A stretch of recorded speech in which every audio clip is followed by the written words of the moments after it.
gue menyanyi itu pengen punya karya gitu, karya sendiri gitu, bukan bawain lagu orang terus gitu.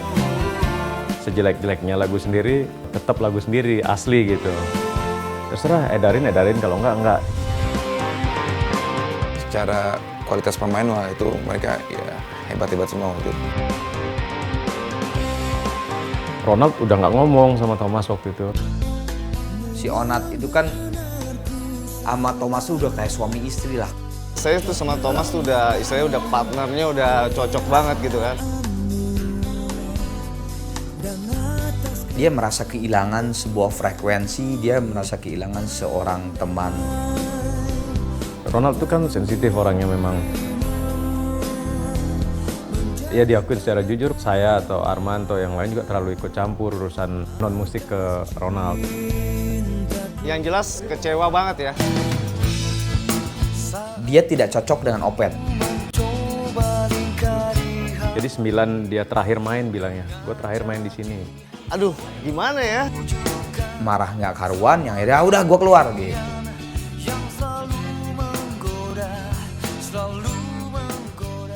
Dan kebetulan saya juga pernah kolaborasi dengan Gigi. Belum kebayang terus apakah, kan Mas Erwin Gutawa ADMS itu kan punya style sendiri. Biasanya dia punya pemain yang berbeda gitu. Bisa nggak mereka melebur?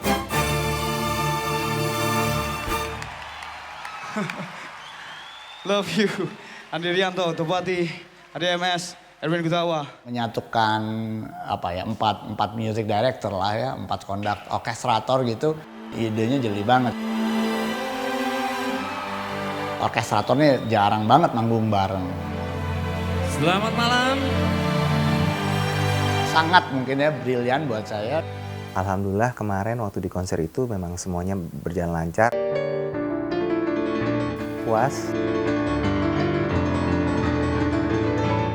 Bisa main bareng, berkolaborasi di lagu Bye Bye.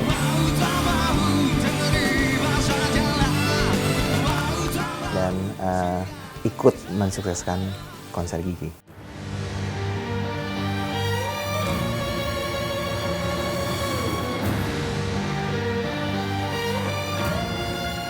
Konser band solo yang terbaik yang pernah saya lihat dengan fans yang fanatik.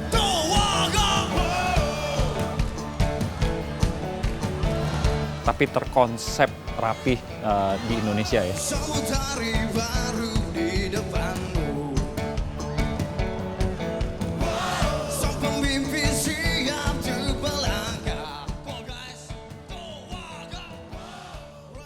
Ada yang dari Malaysia, Brunei, terus Korea sama Jepang gitu ada. Emang fansnya bisa disebut militan deh.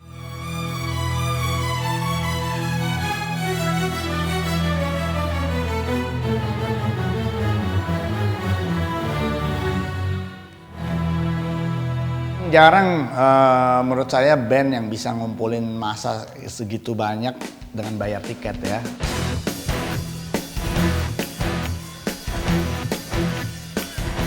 Dan mereka dari show pertama ya, menit pertama sampai menit terakhir nyanyi terus, dan itu 3,5 jam.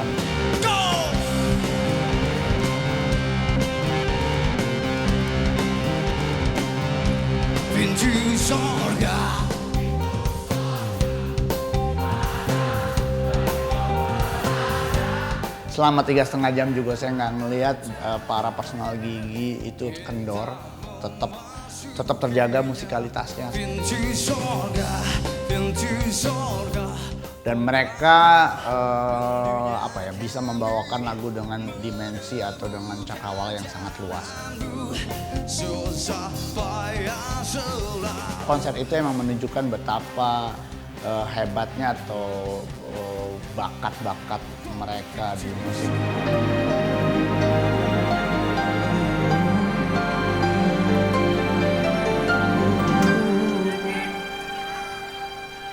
Sinar matamu pancarkan kedamaian.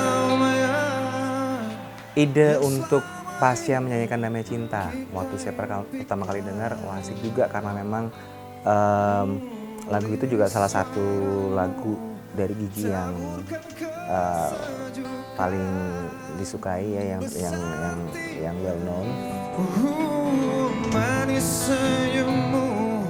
Kemudian saya juga tertantang untuk membuat aransemen baru dengan orkestra, dengan gaya saya. Jadi saya buat dinamiknya memang lain dengan yang dulu.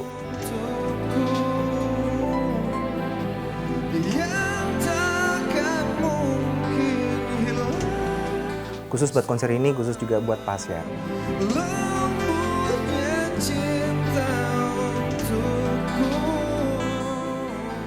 Awalnya saya pikir ini sangat sulit, bahkan hampir mustahil ya, karena 4 penata musik dengan pasukannya itu kan masing-masing juga dengan gaya manajemen, gaya latihan, scheduling dan lain sebagainya yang sangat berbeda.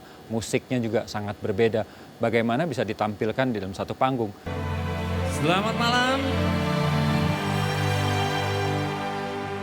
Kalau 4 music director ini bawa orkestra sendiri-sendiri aja udah berapa ratus orang gitu ya. Nah kalau satu orkestra, pemilihan musisinya siapa yang milih gitu. Kemudian karena ini pakai sound system, siapa yang jadi sound engineer?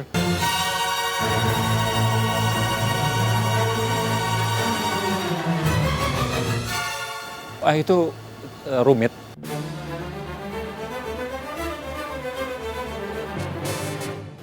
Jadi untungnya 3 yang lain juga sama-sama tidak terlalu bersikukuh sama ini dengan kebiasaannya.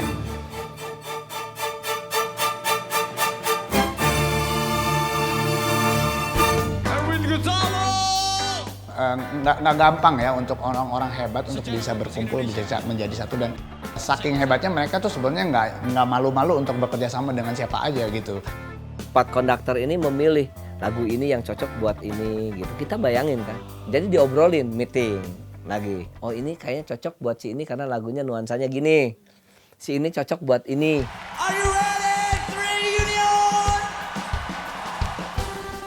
Konsep reunion itu sudah lama sebetulnya sih. Sempat terjadi di tahun 2003 waktu nikah, jadi karena ngundang semua pemain dan hubungannya udah bagus lah gitu di situ dan semua bisa datang.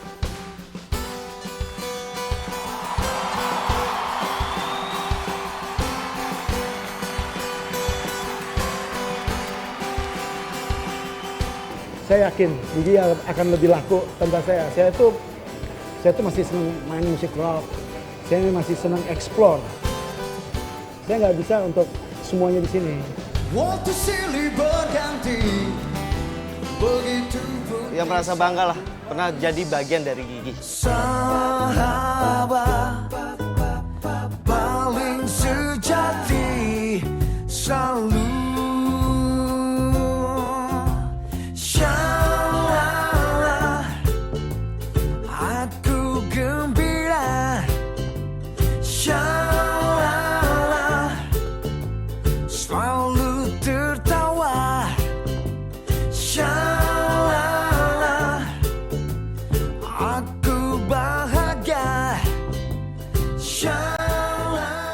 Waktu album 2x2 kebetulan gagal lah secara penjualan gitu.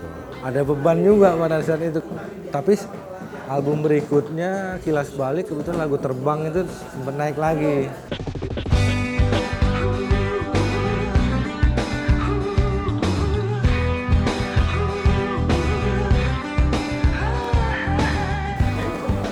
Jadi aku ngerasa paling nggak aku harus nggak ada di situ, udah sempat bareng-bareng ada kenangan yang memang Gigi kelihatan lagi gitu kan. Pas ngerasain yang Gigi yang susahnya aja gitu. Sebuah rumah saya yang kedua gitu, karena buat saya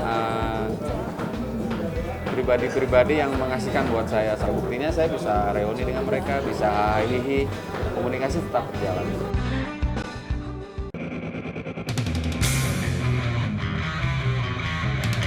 Ya memang kebetulan Jogja memang buat Gigi bersejarah karena kota pertama dulu ya, kita tahun 95 main, 94 kita main di sana. Seminggu sebelumnya kan udah di sana tuh. Aduh, mana ini baliho, spanduk dan sebagainya kan nggak ada. Asli nggak ada gitu. Lewat sini, wah ini siapa yang nonton gitu loh. Ini lapangannya segede gini, penontonnya mana nih gitu kan. Jogja itu sebetulnya saya sendiri juga nggak setuju gitu waktu itu.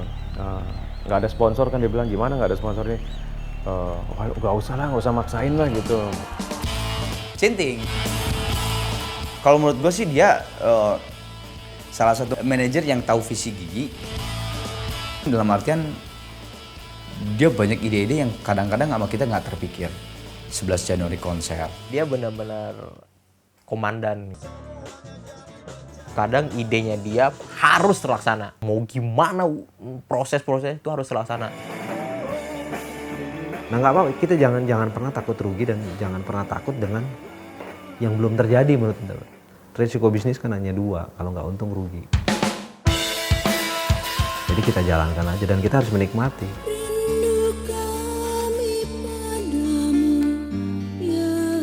Dulu gue zaman kecil mendengar lagu Bimbo masuk ke shopping center.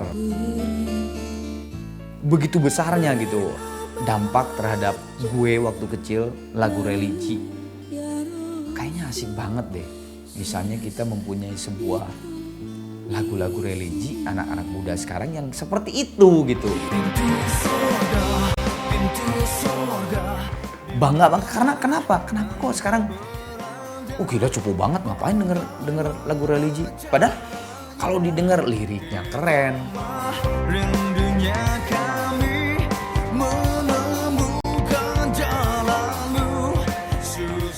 Akhirnya bercita-cita yuk ngaransemen yuk gitu. Kita harus ngizin dulu ke Bujana. Bujana Hindu. Lu mau nggak Bud ngerjain? Kalau nggak mau ya nggak jadi.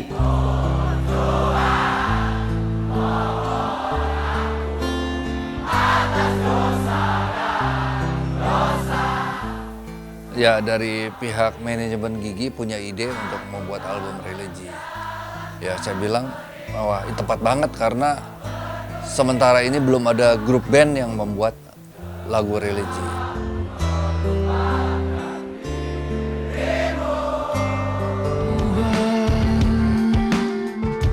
Tempat aku berteduh, di mana aku Itu color gua banget tuh di situ. Sebenarnya yang ajrutan lah gitu. Wah, karena penggarapannya sendiri adalah kemenangan kan bener-bener kita pengen cross dari si album religi itu mendayu-dayu sadu gitu, kita kan bener-bener pengen rock. Aku bertobat hidup di jalanmu, untuk penuhi kewajibanku sebelum tutup usia kembali padamu. Wah, akhirnya capek juga yang gue dulu dengerin Bimbo, sekarang gokil Gigi. Gue ya buat gue berkesan banget. Dan kalau kita lihat Sony Music juga di situ saat itu langsung memberikan penghargaan platinum gitu kan, ya terbukti gitu. Di 2006 pada rapat di sini udah di kantor ini. Rapat saya nyampein itu, boleh nggak kalau saya mundurkan diri aja? Ada saya ini si Bujana, gue bilang cabut. Sebel gue baru masuk. Saya tuh dulu suka capek gitu loh denger kadang-kadang kalau ada orang komen gitu misalnya, wah Gigi nggak bisa buat lagu gitulah, dulu sih gitarnya susah gitu mainnya gitu, misalnya gitu. Gak tau sih, gue ada feeling enggak lah ini mungkin dia lagi jenuh ya. Terbukti kan dia balik lagi. Ya baru masuk Bujana punya permasalahan gitu. Jadi nggak enak juga. Gara-gara gue masuk deh jadinya jadi musik Gigi jadi gitu-gitu aja gitu.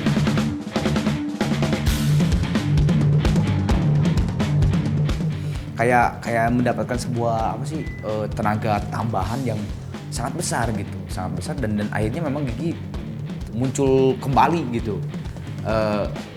Udah gitu adaptasi dia dengan Thomas salah satu adaptasi yang tercepat kalau menurut gue bilang.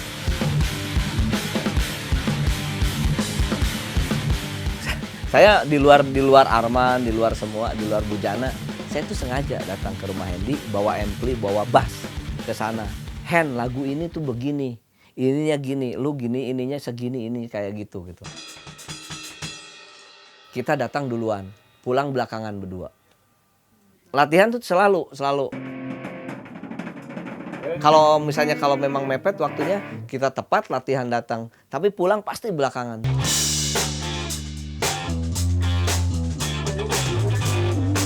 Ini correction, oh yang ininya tadi diginiin ya, ininya giniin kayak gitu. Sebetulnya Hendy itu juga nggak sengaja. Saya memanage band namanya Omelet. Hendy itu baru saya masukkan ke Omelet. Belum lama di Omelet, bahkan Omelet ini dalam proses rekaman mau keluar. Hendy di audisi. Cocok, masuk. Saya latihan sama Hendy waktu itu, trio, project sendiri.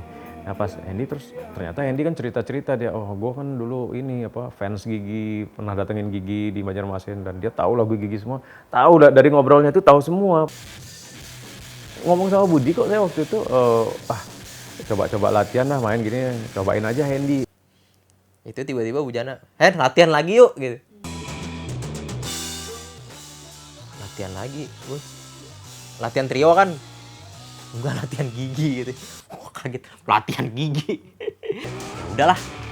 Nah, latihan pertama itu kalau gue sih sangat menarik ya, karena udah masuk ke penggarapan album Brownies.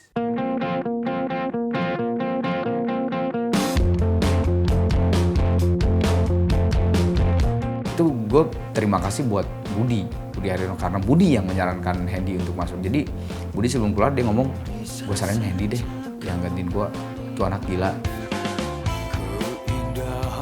Nah di Salam ke-8 nih Budi mulai kelihatan semangat sebetulnya yang hilang. Akhirnya dia menyadari juga gitu loh.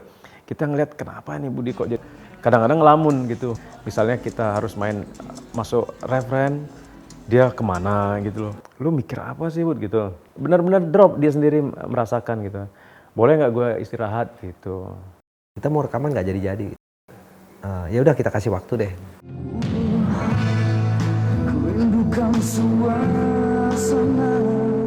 Pada waktu yang ditentukan ternyata masih. Akhirnya ditetapkan dulu, ya kita berhenti dulu deh kalau gitu. Nah pada waktu itu keluar omongan. Ya mungkin salah pengertian. Udahlah kalau gitu apa kita berhenti dulu. Budi yang disuruh berhenti atau kita berhenti dulu itu ditangkapnya Budi suruh berhenti. Akhirnya ya udah kayak gitu. Putus hubungan.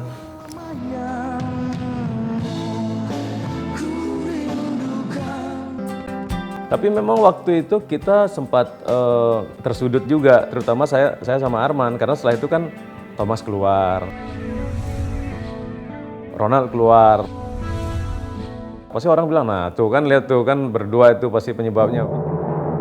Udah tinggal berdua, akhirnya Bud, ya udahlah kita bubar aja tinggal berdua, gila ngapain? Kalau enggak kita terusin, ganti nama. Oh iya, sampai udah ada namanya duo. Pete ngomong coba dah kita dinginkan dulu suasana. Yuk kita seminggu jangan nggak usah ketemu, mikir segala macam. Kita seminggu kemudian kita ketemu. Ya udah, akhirnya seminggu kemudian ternyata sama secara aklamasi gua Pete sama Bujana ngomong sayang kita udah berkorban darah dan doa dan segala macam gitu, ngapain juga udah kita terusin aja, toh udah ada Budi sama Opet yang mau bantu gitu. Akhirnya terjadilah album 2x2 yang saat itu Budi sama Opet masih sebagai additional ya. Album 2x2 idealisme kita secara musik ya oke-oke aja, secara sound seneng hasilnya, tapi ternyata albumnya nggak jalan sama sekali, nggak laku sama sekali albumnya. Boleh dibilang album paling nggak laku mungkin waktu itu. Dulu kan album laku 200.000, 300.000 kopi udah cukup. Itu mungkin di bawah 50 mungkin, parah banget itu hitungannya, atau mungkin nggak sampai ya. Waktu tuh album baru keluar, masa transisi berempat, lebih pengen nunjukin kualitas. Ya, sampai ngusulin mixing mastering di Amerika waktu itu. Habis-habisan deh keluar duit. Sampai dia mau bangkrut.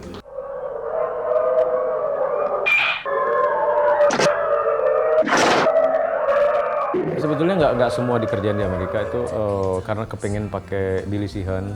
Oh, cobalah kontak biasanya dan mau, dan akhirnya saya sampai nggak punya modal lagi, balik lagi kan Gigi susah banget waktu itu, terus sampai gadein rumah saya di Bintaro waktu itu, yang punya rumah baru saya, jadi saya berangkat duluan sebulan pertama, bulan keduanya baru Arman nyusul. Nah selama sebulan saya duluan di sana, Dani usahalah cari sponsor, dan ternyata idealisme kita nggak selalu bisa ideal buat orang lain juga.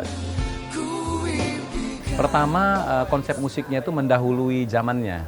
Kemudian soundnya juga, karena proses pengerjaannya waktu itu kan belum lumrah ada album Indonesia yang dikerjakan di luar negeri. Jadi dimensi suaranya itu berbeda gitu. Nah tapi ketika dipasarkan memang terus terang saya akui pasar kita belum siap. Tapi saya nggak rugi. Posisi saya baru ya. Tapi kita pada saat itu juga mempunyai satu tujuan. Ini kita harus mempunyai proyek yang istilahnya katakanlah itu proyek mercusuar gitu. Proses pembuatan lagu dengan proses yang panjang gitu, dengan proses yang panjang. Tapi saya berusaha untuk lebur di dalam satu kelompok Gigi, dan saya harus menyesuaikan dengan yang tiga gitu. Di penggarapan album sebelum 2x2 ya, tahun 97, proses yang paling berat adalah waktu Ronald mau keluar. Dia minta gue keluar aja, udah nggak ada kata ini, nggak ada toleransi sama sekali, nggak, gue keluar gitu aja. Gue bilang mampus loh ini. Wah bingung, padahal kita mau pada waktu itu mau main di ulang grand launchingnya Fashion Cafe kalau nggak. Wah kedadapan gitu. Seperti mimpi kehangatan yang ku alami dan tak ku sadari. Cari terus ketemu Budi. Maksudnya kita pada waktu itu memilih udah nggak punya kesempatan, memilihnya harus yang bagaimana, tapi yang ada yang bisa adaptasi cepat dan sebagainya lah ya. Ya udah siapa Budi gitu. Pada waktu itu Budi masuk gitu. Tawaran yang tidak terduga ya pada saat itu, memang karena saya memang sama Bujana sudah kenal lama. Bujana pribadi menawarkan saya untuk menggantikan posisi Ronald. Kita main di Fashion Cafe itu, Budi ikut di mobil.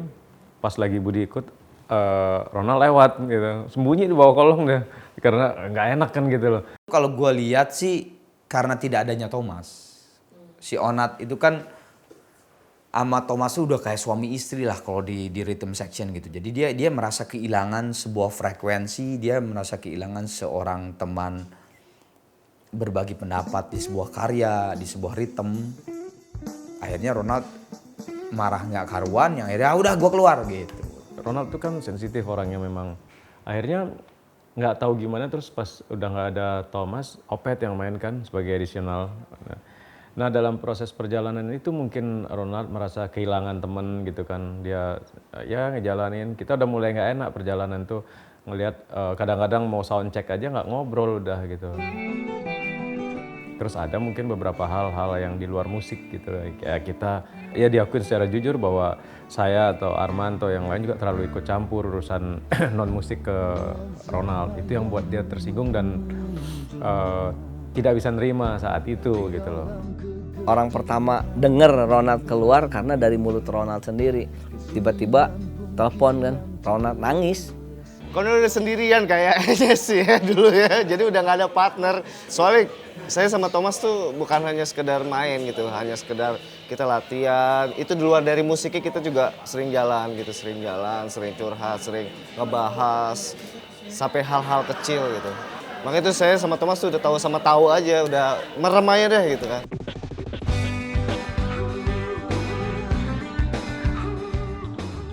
Gigi akhirnya meledak lagi kan di Kilas Balik lagu, karena memang situasinya juga udah enjoy, situasinya juga udah enak.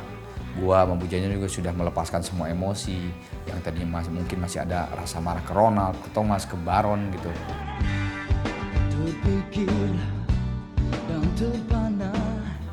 Ya akhirnya memang penciptaan karya Kilas Balik menciptakan sebuah lagu hit, terbang.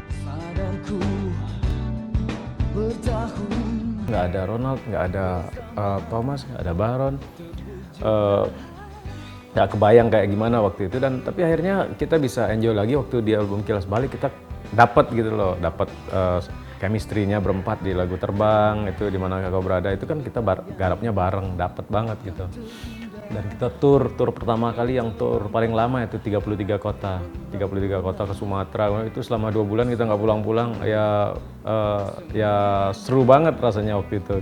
Perasaan, rasa cinta kau yang diinginkan aku dari mimpiku, dari mimpiku.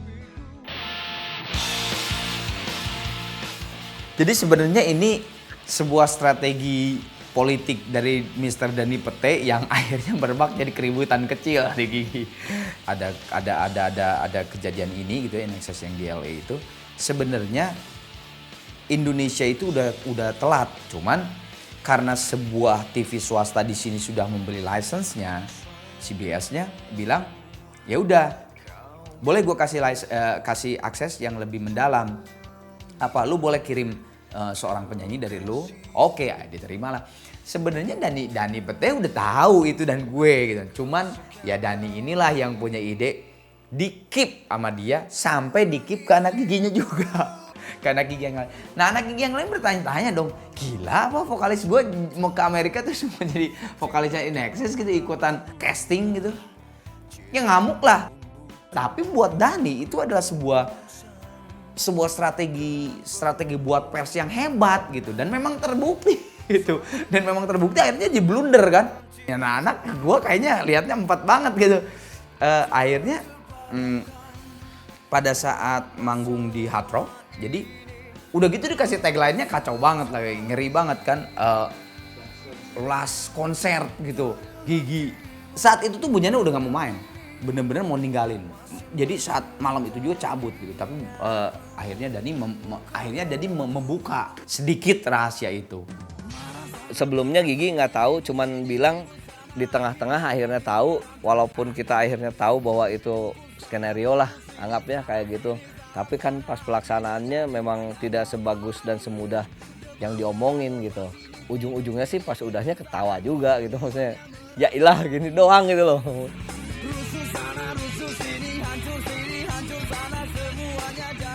Tapi yang buat saya yang my personal favorite-nya itu lagu Andai. Saya suka di progresinya, kemudian di liriknya, kuat sekali. Dan sangat komersial, tapi juga bagus lah pokoknya lagu Andai itu.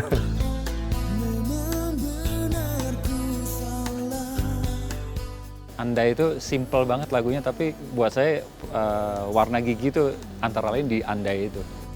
Dan menghancurkan rasa cintamu.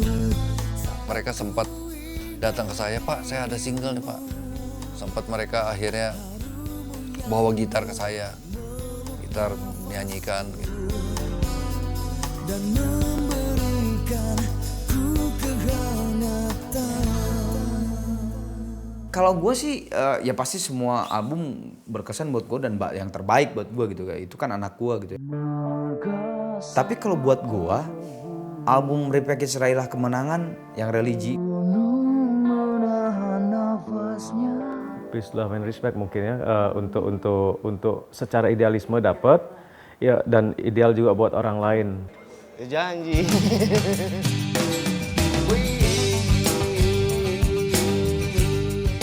Wajar bila terucap. Dari Gigi memang lagu ingin semacam kayak lagu pop biasa sebetulnya. Tapi ketika dinyanyi nama Gigi itu menjadi satu lagu pop rock yang keren banget. Aku ingin. Itu lagu pertama kali aku ngegantiin Thomas di Palembang ya. Hai. Thomas ya? Ya itu di Palembang, kita sangat kecewa banget ya. Kecolongan banget.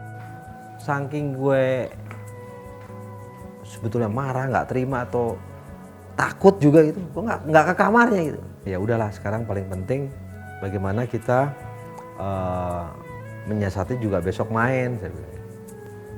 Ya udah, ganti Opet. Itu acara siang. Subuh-subuh aku udah dibangunin sama road manager. Lu siap nggak kalau ntar siang tiba-tiba ngegantiin Thomas? Siap nggak siap ya harus siap. Ternyata kira-kira jam 11-an si Thomas nyanggupin. Gue tetap main. Padahal udah gemeteran. Wajar bila terucap.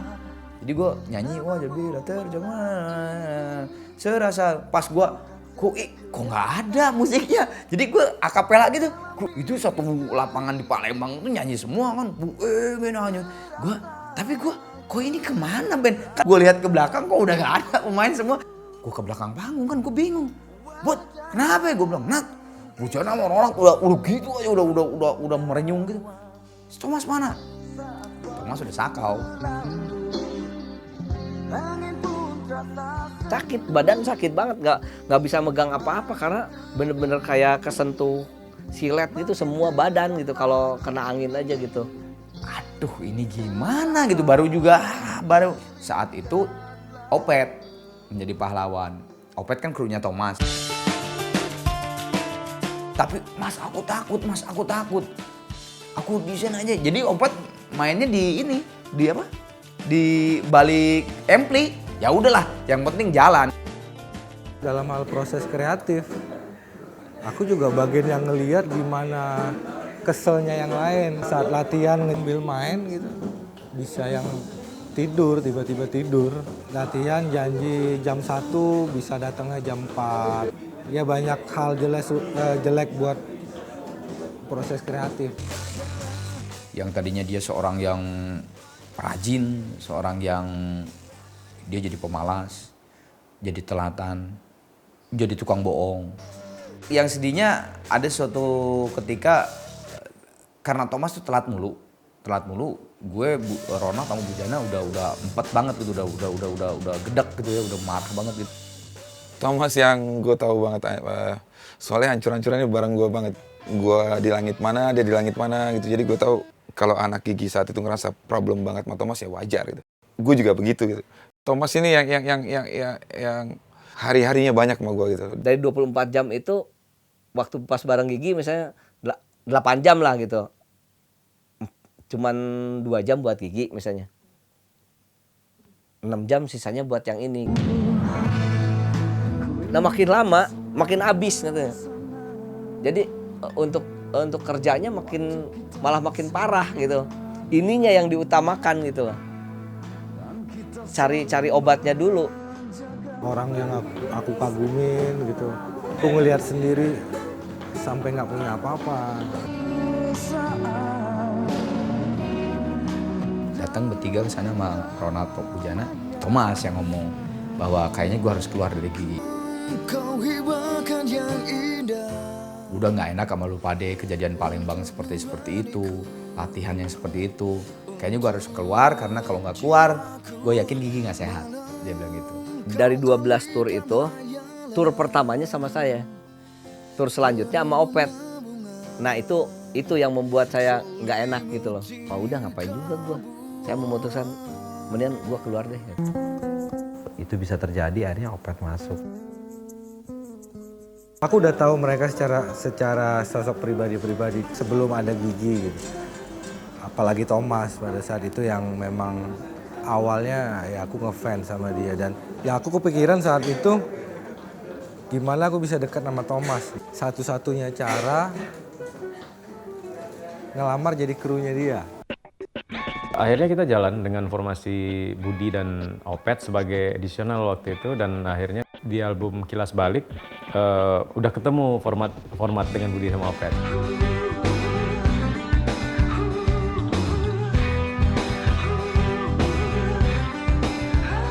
Pada saat berjalan sama Opet, kita tur dan sebagainya, itu berjalan enak aja, nggak ada masalah. Bayangkan Aku tahu gimana sayangnya Arman, Bujana dengan Thomas.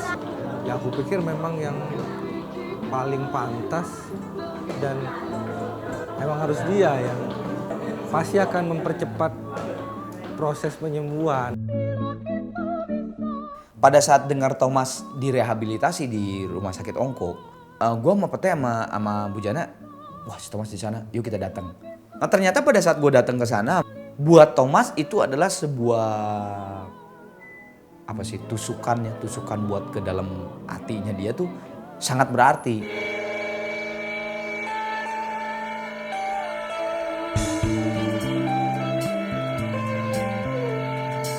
Itu adalah mungkin salah satu dampak sembuhnya Thomas. Opet tiba-tiba setelah tur berapa kota, tahun berapa gitu, dia yang ngomong, Mas aku pengen ngomong mas, bareng-bareng. Kayaknya aku keluar aja deh setelah tur ini. Aku pengen keluar tapi dengan syarat Thomas yang gantiin. Gue nggak mau izin, nggak ngasih restu, ridho kalau misalnya bukan Thomas. Tiba-tiba ya Bu Jana itu, Mas kayaknya lu gini sama Budi tuh ngomongnya. Wah gila, Opet dikemanain gitu loh.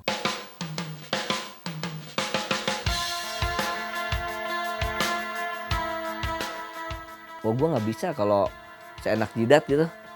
Walaupun gimana juga itu udah haknya dia loh gitu kan. Oke diganti asal sama Thomas gitu. Yang saya dengar itu ya. Yang saya dengar itu oke, beneran nih dia ngomong seperti itu. Itu semua serba kebetulan. Jadi pada saat Opet mundur itu sebetulnya kalau saya buka nih, lagi gila-gilanya yang bertiga nih. Nah, sedangkan pada saat itu Opet sedang stuck. Nggak ditegur, nggak diapa. Ayo Pet, terus kita kasih support. Malah yang kaget tuh Opet tuh, aku mau ngundurin diri dari Gigi gitu. Tapi syaratnya satu, yang gantiin harus Thomas.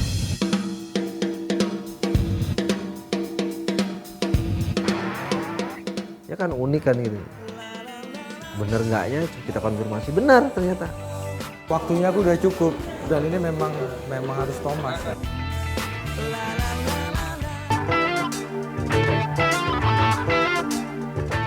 Kita pengen buat sesuatu yang baru saat kembalinya Thomas ke Gigi. Bikin apa yuk, sesuatu ayo. Pakai orkestra asik juga nih, rock siapa ya? Menghubungilah Erwin dan alhamdulillah terjadi konser baik itu. Siapa band Indonesia yang personilnya jago-jago gitu? Ya salah satunya band Gigi gitu ya. Cikal bakal dari situ akhirnya jadi rockestra yang Gigi Slang Dewa itu. Saya tadinya nggak kepikiran, tapi ketika saya membantu Gigi, wah asik juga ternyata. Ketika workshop terus kita mainin musik-musik yang keras gitu atau kenceng gitu yang dengan versi Gigi, saya juga mendapatkan kenikmatan yang sangat asik gitu ya. Kenapa nggak saya jadiin satu konsep? Nah, akhirnya saya menelurkan konsep orkestra itu.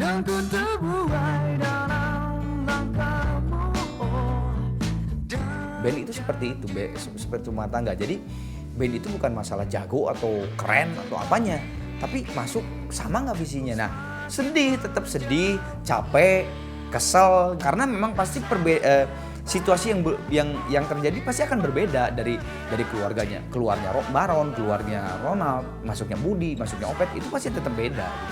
Dan itu sebenarnya capek buat kita.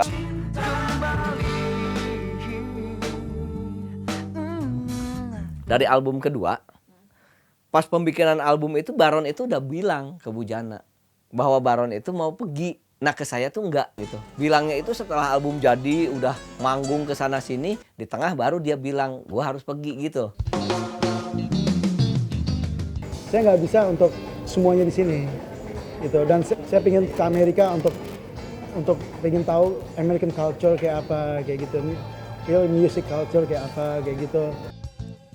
Baron yang tadinya komit, kok malah ninggal gitu. Jadi selama itu kita bilang total dong lu, kalau lu mau sekolah total sekolah, kita total main musik gitu. Terus kita diwawancara di TV selalu ngomong gitu, yang paling penting totalitas gitu. Akhirnya perjalanan dia di Amerika, kita di Indonesia nggak ngobrol lama, itu nggak ngobrol sekitar setahun 2 tahun. Tiba-tiba tuh pokoknya gue nggak tahu apa ya, Baron ngomong apa, pokoknya mengindikan Gigi lah gitu. Harusnya gue yang marah, lu yang ninggalin Gigi gitu kan. Yang jelas sih Baron memang marah ke kita. Marahnya kenapa nggak tahu. Ya ribut sih pasti, karena kan gue udah bilang maunya baik-baik. taunya begitu udah saya udah bilangin dia dulu, taunya begitu udah keluar ngomongnya ke wartawan lain lagi gitu kan. Cuman kan itu proses hidup gitu. Kalau dulu gitu pertama kenal nih orang buku pinter banget gitu, knowledge-nya penuh lah gitu, ininya penuh gitu, bukan hanya untuk musik. Saya kenal Bujana dari saya SMA ya, SMP atau SMA lupa ya, SMP kelas 3 misalnya. Saya kenal Arman dari dia SMA. Sebenarnya Arman kenal saya dari SMP juga, dia temannya adik saya gitu. Perjuangannya dari nol, saya sama Thomas, sama Ronald gitu. Vokalisnya siapa? Kata Ronald tuh ada Pierre. Waktu itu Pierre yang dokter PM. Kayaknya belum pas, belum serak. Oh, kita cari lagi kayak gitu-gitu. Itu beberapa kali. Once. Kalau sama Once tuh masalahnya waktunya. Terus ke Ronald, Bujana, coba kita tambah personil gitu. Sebelum itu kita coba dulu Andi Rif. Kebetulan kita ajak aja Baron. Baron baru lulus tuh katanya gitu. Ya udah Baron kan dicoba. Saya berteman lah sama Pai di sana di studio. Terus dia bilang, lu kenapa nggak buat band sama sayang lu nggak buat band. Cobain aja Ronald sama Thomas. Nah akhirnya ketemu deh Ronald sama Thomas. Kita latihan. Pai-nya ikut malah nongkrongin kita latihan. Dia nontonin kita latihan bertiga nyoba-nyoba. Baron, Ronald dulu, Arman, Bujana, itu adalah teman-teman kita main juga gitu. Jadi terus kebanyakan mereka yang main gitu. Jadi waktu itu gue pikir ini sayang banget ya. Lu kumpul bikin jadi satu grup, bikin jadi band yang gue rasa waktu itu secara kualitas pemain wah itu mereka ya hebat-hebat semua waktu itu. Jadi saat bersamaan saya punya kesibukan juga di Next Band. Next Band dulu ada Reddy Nur. Saat itu pemain gitarnya tuh Dongki keluar. Terus gue bilang, Ron bantuin gue dong, Next Band mau rekaman. Lu di mana? Gue bilang, lu di Triple M. Lagi ngapain? Lagi kumpul sama siapa? Sama Bujana, Ronald, Thomas. Ngapain? Gue bilang, wah kok? Gue bilang, wah gue cabut ke Triple M ke Canongan. Dateng, woi di situ ada Empai, ada almarhum Andiliani. Pas gue dateng, Empai langsung ngomong, Empai masih di Slang. Nah udah nih, udah vokalisnya si Arman aja gitu. Udah sikat aja lu bikin grup band. Ya mungkin jodoh kali ya, jodoh banget. Kita chemistry-nya 5 orang itu dapet. Baru latihan 1 kali aja udah dapet 3 lagu.